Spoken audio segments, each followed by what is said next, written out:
CCL Rajrappa project की section 1 खदान के समीप रैयत परमेश्वर महतो के घर व कृषि योग्य भूमि पर सीसीएल प्रबंधन ने डोजरिंग की। इससे पीड़ित परिवार के समक्ष विकट स्थिति उत्पन्न हो गई है। घटना की सूचना मिलने पर रविवार को डुमरी विधायक जयराम कुमार महतो राजरप्पा प्रोजेक्ट स्थित घटनास्थल पहुंचकर पीड़ित परिवार से मिले। इस दौरान परिजनों को रोते बिलखते देख विधायक जी भावुक हो गए। इसके बाद उन्होंने रैयत परिवार से घटना की जानकारी दी। रैयत परमेश्वर महतो व उनके परिवार ने विधायक को बताया कि खदान के रास्ते में बची हमारी 2 एकड़ भूमि पर घर बनाकर पिछले कई दशकों से हम लोग रह रहे हैं, लेकिन सीसीएल प्रबंधन नौकरी और मुआवजा दिए बगैर जबरन घर और खेती को ध्वस्त कर दिया। विधायक श्री महतो ने रामगढ़ एसडीपीओ, चित्रपुर सीओ, राजरप्पा थाना प्रभारी और राजरप्पा महाप्रबंधक से फोन कर कहा कि रैयत परिवार से बातचीत कर इसका हल निकाला जा सकता था। घर के महिलाओं के साथ किया गया दुर्व्यवहार शोभनीय नहीं है। उन्होंने एसडीपीओ से कहा कि गरीब शोषित पर ही पुलिस का बल नजर आता है। उन्होंने महाप्रबंधक से इस मामले को लेकर पीड़ित परिवार के साथ वार्ता करने की बात कही। विधायक ने पत्रकारों से कहा कि सीसीएल ने रैयत परमेश्वर महतो के घर में बुलडोजर चलाकर ध्वस्त कर दिया गया। घर में रखे सामान को भी जमींदोज कर दिया गया। ये घटना काफी दुर्भाग्यपूर्ण है। उन्होंने पीड़ित परिवार को न्याय दिलाने की बात कही है। महोदय बोल रहा हूँ। हेलो, कहाँ लगा है फोन नंबर? आप कौन बोल रहे हैं? एसडीपीओ बोल रहे हैं ना? जय हिंद, जय हिंद। विधायक डुमरी जयराम महतो बोल रहे हैं। एमएलए डुमरी जयराम महतो बोल रहे हैं। नमस्ते सर। नमस्ते। बोल रहे हैं यहाँ राजरप्पा प्रोजेक्ट में जो परिवार का घर उजाड़ दिया गया, मैंने खाना उना जो भी कपड़ा लता सब तोड़ फोड़ कर दिया गया, तो जो भी मामला है क्या इस तरह होना चाहिए? देखो, पुलिस का तो एक्शन इसमें नहीं है। ये तो जो नहीं यहाँ ठीक है, सीसीएल का है। यहाँ तो मध्यस्थता आपके बीच में पुलिस ने आपकी आती है। थाना प्रभारी आके एक परिवार को उठा के थाना में ले गए। तो वही सब सिस्टम है ना। सिस्टम है कि अब जैसे मान लीजिए थाना प्रभारी को देंगे कि हमको सपोर्ट दीजिए, मैंने तो आप सपोर्ट आप देंगे, लेकिन इस तरह की मैंने घर द्वार मैंने मार पीट देंगे फैमिली वालों को। ये डिसीजन सर उनका है ना। किनका डिसीजन? सीसीएल का है ना। मजिस्ट्रेट रिपोर्ट वो कराए हैं। सीसीएल का रिक्वेस्ट पे जो भी चीजें वो लोग किए हैं, ये तो बेहतर ढंग से वो लोग बताएंगे कि भाई हमारा नहीं, पुलिस आपकी है। आप अपनी पुलिस को दुर्व्यवहार करने को नहीं बोलिए। पुलिस दुर्व्यवहार क्यों करेगा? देखिए, महिलाओं के साथ यहाँ मैंने जैसा लगा कि नोच के ले जाएगा, पूरा चेहरे का रंग रूप बता रहा है इनका, जगह जगह नोचा गया है। आके देख लीजिए अपनी आंखों से। बच्चा सबको भी गाली गलौज देता है। हम आपको इसलिए फोन किया कि आपकी पुलिस का रोल है। सीसीएल से हम बात करेंगे, लेकिन आपकी पुलिस आई थी इनको उठा के ले जाने के लिए। घर इनका टूट गया, फिर लाके यहाँ रात को 11 बजे छोड़ देती है, जबकि हाथी आने की सूचना का क्षेत्र है। तो क्या मानव जीवन का कोई मूल्य है कि नहीं? जो लोग गरीब तबके के लोग हैं उनका बताइए तो महोदय। सर देखिए, वैसा कोई हम लोग का इंटेंशन नहीं। तो आप अपने बड़ा बाबू से पूछिए, आके मिलिए इस पीड़ित परिवार से। थाना प्रभारी कल शाम में जो बात बताया कि इसमें सीओ प्रतिनियुक्त दंडाधिकारी। ठीक है, आपको अनाधिकृत जमीन है, उसको जो करना है, लेकिन एक मानवीय जीवन का क्षति आप नहीं कर सकते। महिला को नोचा गया, देखिए उसका चेहरा पूरा लाल है अभी तक। उसका वो पार्ट हम लोग का है ही नहीं। हम लोग का तो ये पार्ट आपकी पुलिस ने किया है। आपकी पुलिस ने किया है। ऐसा नहीं है सर। पुलिस अगर वैसा करता तो जरूर बताता। शाम में ये लोग आ गए हैं थाना पर, ये लोग बताए ऐसा ऐसा बात। क्या मैंने केवल आप लोग केवल अपना पुलिस का ही पक्ष सुनिएगा या पीड़ित का भी पक्ष सुनिएगा? हम दोनों का पक्ष सुनेंगे और बेहतर ढंग से सुनेंगे। नहीं पुलिस का क्यों ऐसा? पुलिस ये बात बताइए सर, पुलिस का कोई निजी इशू अगर रहे तो समझ में आता है कि नहीं भाई। देखिए, आप भी आदमी है। एसडीपीओ महोदय, आप भी जानते हैं कि पुलिस का बल वहीं दिखता है जहाँ गरीब लाचार शोषित लोग हैं। बीसीसीएल कभी समय पहले से बहुत बदल गया। कोई नहीं बदला। हम अभी एक पदाधिकारी के लिए एक एफआईआर करेंगे कि हम जनरल मैनेजर या चौकी पे एफआईआर किए, कोई एक्शन नहीं होगा। आपको भी मालूम है। देखिए, अभी जो हुआ, अभी नेक्स्ट टाइम से पुलिस अगर आए तो अपना ड्यूटी करे, ये मनमानी ढंग से ना करे, इस बात की हिदायत दे दीजिएगा। पर्पस भी यही रहता है। अब बताए, घर द्वार तोड़ दिए, धान खेत खलिहान उजड़ गया, तो थोड़ा सा अपना पुलिस को अब देख लिया, बाकी हम सीसीएल से बात कर लेंगे। हेलो, टावर हो गए ना कटल ना है टावर ना। हेलो ना टावर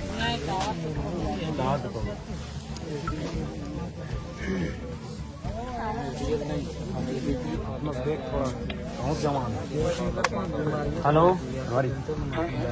हाँ प्रभारी महोदय, एमएलए जयराम कुमार महतो बोल रहे हैं।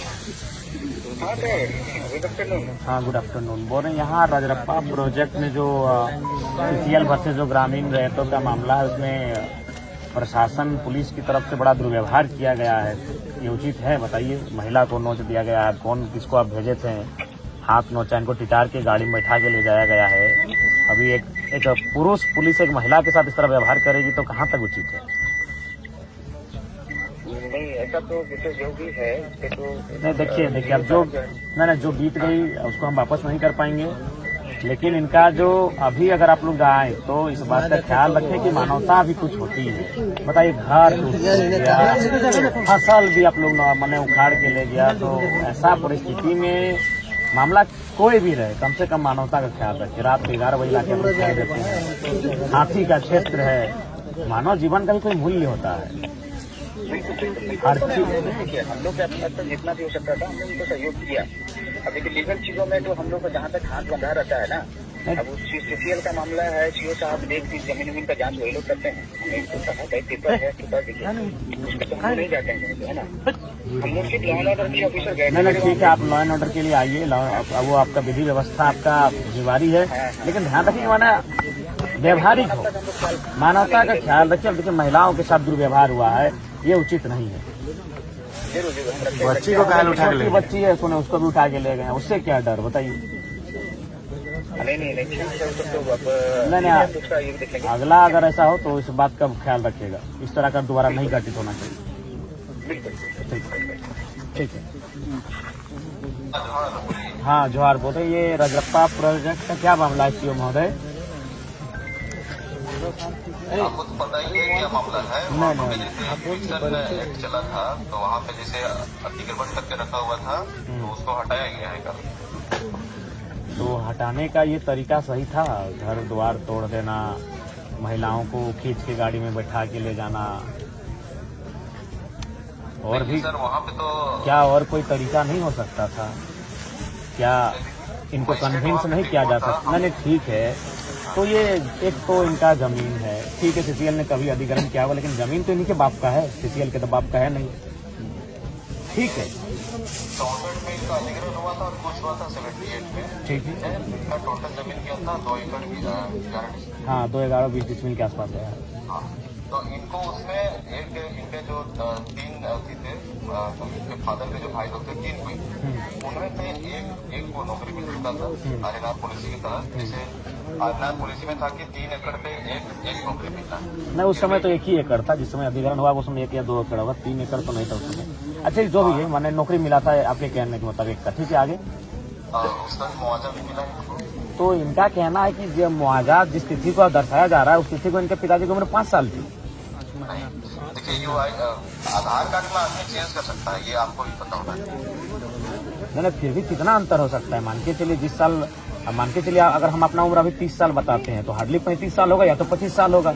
ऐसा तो नहीं कि 60 साल की उम्र के हम, तो 5 साल यानी कम से कम तो उसको मुआवजा लेने के लिए भी एक तो हमको हिसाब से ठीक ठाक एज का होना चाहिए, 18 साल का। हमने जैसे डॉक्यूमेंट देखा है, इनका फादर का तो उसमें साइन है, इनका फादर का भी साइन है उसमें। क्या संभव है 5 साल का लड़का उस समय साइन है?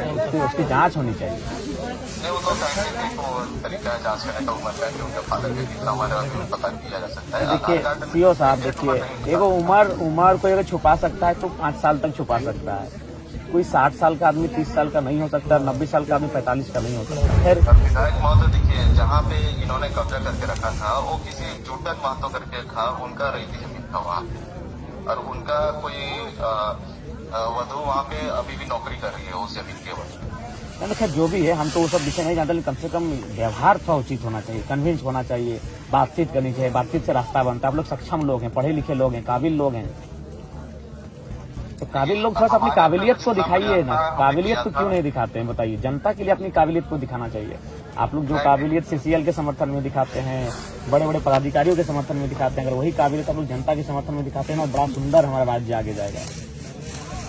हम लोग उसी का प्रयासरत कर रहे हैं कि सुंदर राज्य बने। हमने इनको टाइम नहीं तो कहाँ देखिए एक महिला को नोचा गया, देखिए आके देखिए, लग रहा है कि कोई मैंने जंगल का कोई पशु इनको नोचा गया है। ऐसा तो नहीं होना चाहिए। देखिए महिला है, सुनिए पुरुष पुलिस था, हाथों में नोचा गया है, तो अपने से बनावटी नहीं कि चेहरा अभी तक लाल दिख रहा है। हम लोग भी उतना तो समझते हैं चेहरे को देखने के बाद, देखिए लाल अभी भी चेहरा दिख रहा है, यानी लग रहा है कि उसको ऐसे कोई खींच के बाल के बल खींचा होगा हाथ में, जहां जहां उसका हाथ गया चेहरे में, और टिटार के उसको गाड़ी में बैठा के ले जाया गया। ये उचित नहीं है। तो ठीक है, जो भी होगा कम से कम फैमिली से मिलिए, कन्विंस आप लोग करने की कन्विंस कीजिए, बात कीजिए, इसका हल निकालिए।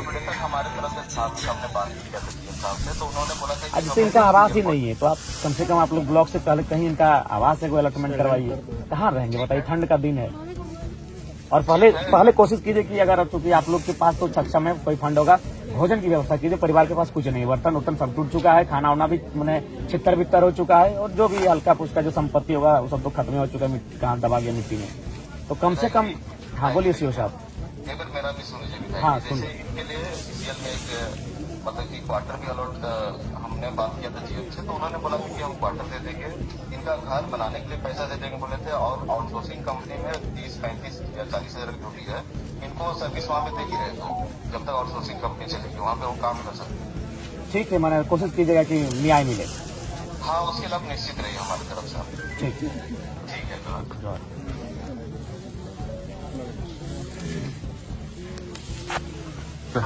हाँ जीएम महोदय।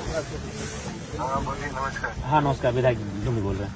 आप बोल रहे हैं कि जो फैमिली राजदत्ता वाला जो घर तोड़ा गया तो इनको थोड़ा सा उपाय कीजिए। और देखिए, अगर आप कह रहे हैं कि जमीन अधिग्रहण किए तो आप भी तो पेपर दिखा सकते हैं, आप एक मध्यस्थता कीजिए और हमारी टीम के लोग रहेंगे। देखिए, विवाद करके कोई फायदा है नहीं।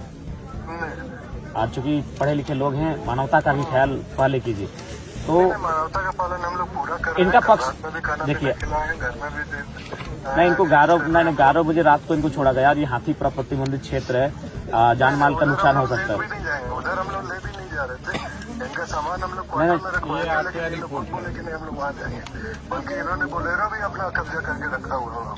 नहीं, गरीब लोग वापस क्या कब्जा करेंगे। तो देखिए, इसमें आप अगला कार्रवाई तभी कीजिए, थोड़ा सा कुछ भी हो, आपका पक्ष में आता है, इनके पक्ष में आता है, एक वार्ता होनी चाहिए। देखिए, वार्ता करने में पहला दिन जब ज्वाइन किया था तभी गया था, उनके घर गया था। ठीक है, आप नहीं है, आप क्षेत्र में है नहीं है, आप बिल्कुल देखिए। और चूंकि नहीं देखिए जीएम महोदय, पूर्व में क्या था नहीं था, फिलहाल हम राज्य के विधानसभा का सदस्य हैं, हम वो शख्स हैं जो विधेयक बनाने का जिसको अधिकार होता है। तो हम अभी आपको फोन किए हैं, तो आप एक काम कीजिए, अगर आप सक्षम है तो ठीक है, नहीं अपने प्रतिनिधि भेजिए, और ये फैमिली वाले भी रहेंगे और मध्यस्थता के लिए सीओ साहब को बोलिए उपस्थित रहेंगे। अभी राज्य शासन के सामने हो गया, मजिस्ट्रेट अपॉइंट हुआ है, सब कुछ हुआ है, तो राज्य शासन के सामने ही बातें होंगी। हाँ बिल्कुल, तो आप इनके पक्ष को भी सुनिए, इनके पक्ष को सुनिए। अगर ये पक्ष तीनों पक्ष रहेंगे, राज्य शासन भी रहेगा, चूंकि इन्वॉल्व हो गए। जब तक हम लोग 1 पार्टी 2 पार्टी थे तब तक तो कोई दिक्कत ही नहीं थी, लेकिन जब राज्य शासन इन्वॉल्व हो गया तो उसको भी इन्वॉल्व करके ही हम लोग को वार्ता करनी होगी। ठीक है, वार्ता कीजिए और कम समय में कीजिए, ठंड का दिन है, बाहर ठिठुरेंगे उचित नहीं है, आपको भी खराब लगेगा। कोई जुगाड़ ही नहीं है, तो हम लोग घर वगैरह सामान वगैरह इनके घर में रखवाए हैं, तो ऐसे कुछ नहीं। तो इस पे वार्ता के लिए थोड़ा सा जल्दी पहल कीजिए। ठीक।